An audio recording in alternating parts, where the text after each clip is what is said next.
I'm Jai from Creative Disorder Magazine, and we are here at Blaze Performance with Glenn. Hi Glenn, thank you very much for joining us for this interview. Pleasure, Jai. So tell us a little bit about Blaze Performance.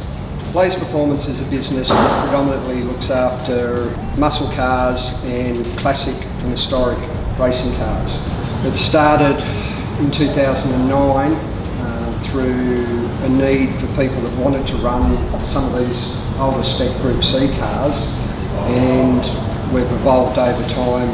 We do other vehicles, a lot of in-house work, manufacturing of parts that you can't buy for some of these cars anymore.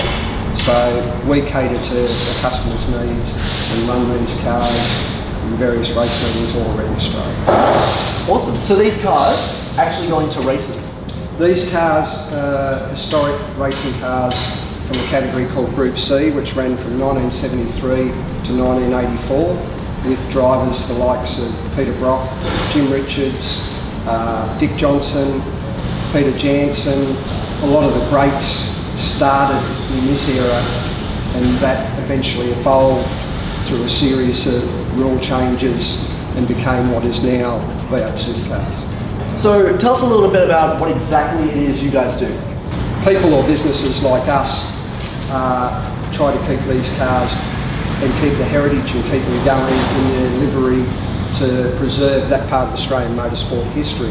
And heritage touring cars, which incorporates Group A cars and Group C cars, they do predominantly 5 or 6 rounds a year throughout Australia.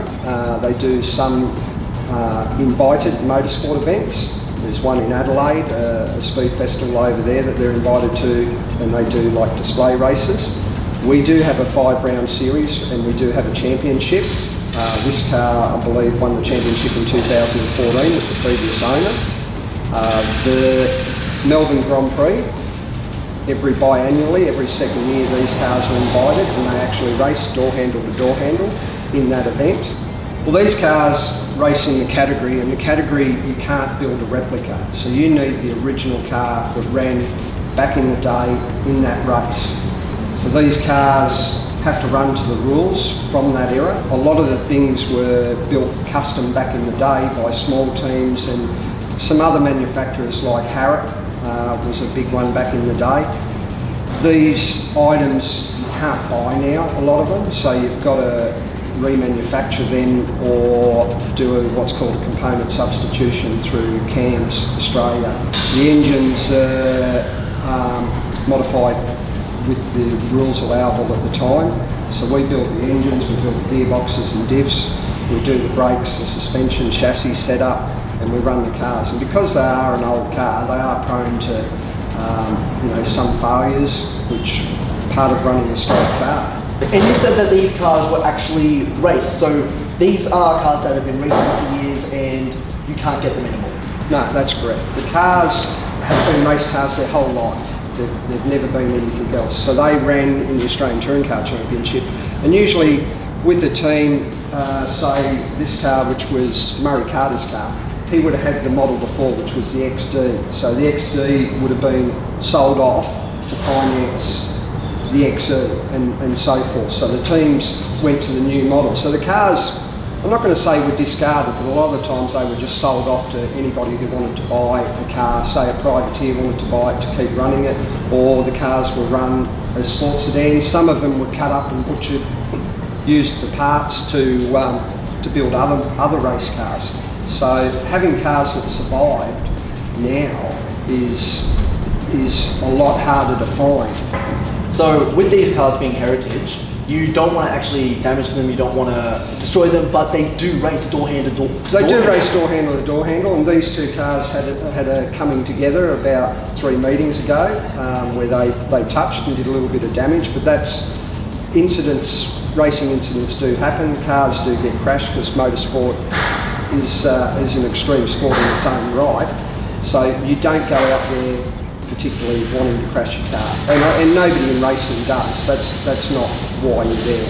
You're there because you want to run the cars. A lot of these cars, the owners probably treat them better than some of their family members sometimes, because they've got a love for or a passion for it. Because at the end of the day, the vehicles cost significant money to restore, race and maintain.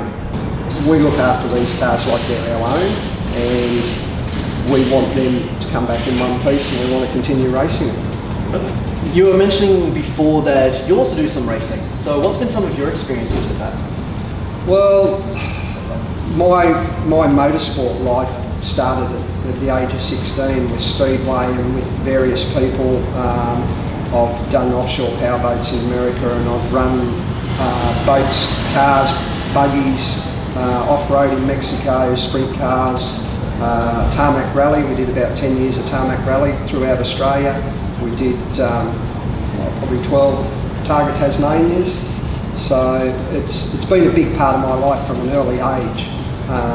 We also have a production car, which is a late model car that we run. But our biggest area is the historic cars, or the older cars. We're currently building a Trans Am car for the Australian Trans Am series, and we also look after various Group N cars. So there are a lot of places that look after late model Porsches, Skylines, Evos, the Commodores. There's a lot of companies out there doing all the late model stuff. The people doing the older stuff, it's becoming more of a niche market, and not everyone understands or knows about these cars and the heritage of the cars. So this is a market that I chose to be part of because it's something that I'm passionate about. Brilliant. Well, thank you very much. This has been very educational. Thank you very much. Cheers, Jai. So, thank you very much. This has been Blaze Performance, and we'll see you later. Thank you.